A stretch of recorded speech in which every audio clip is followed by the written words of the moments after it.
Are there any objections to counting the certificate of vote of the state of Arizona that the teller has verified appears to be regular in form and authentic?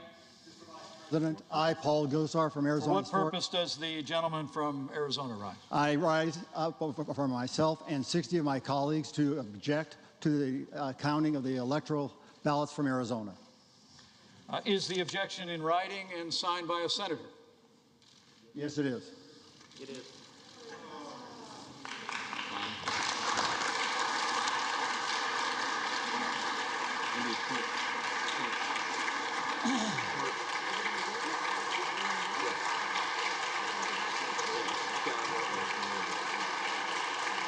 I need the next page.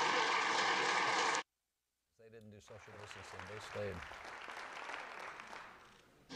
An objection presented in writing and signed by both a representative and a senator complies with the law, Chapter 1 of Title 3 of the United States Code. The clerk will report the objection. But it is nonetheless a reality for nearly half the country. I would note it is not just Republicans who believe that.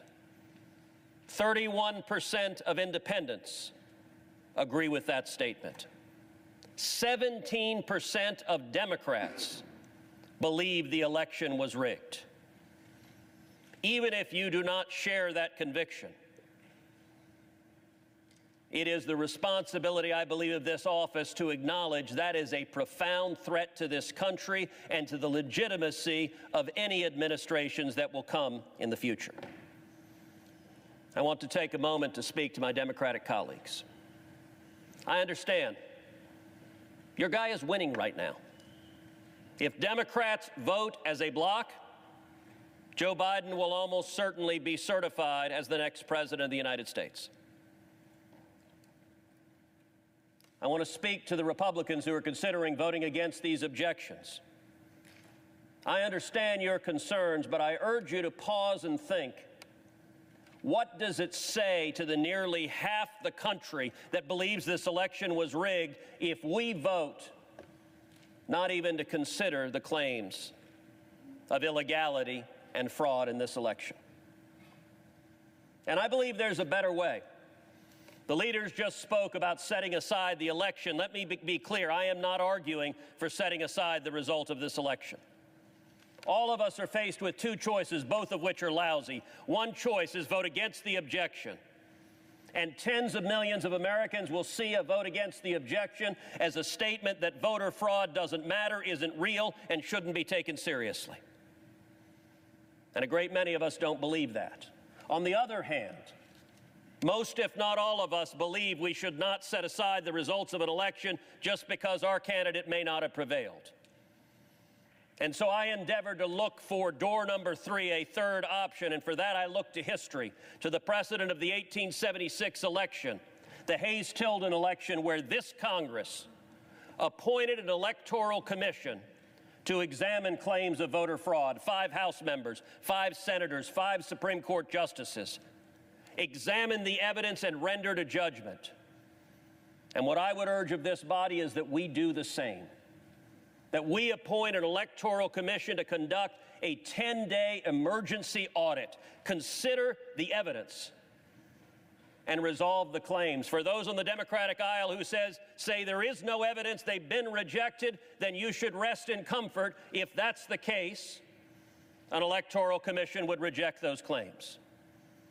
But for those who respect the voters, simply telling the voters, go jump in a lake, the fact that you have deep concerns is of no moment to us.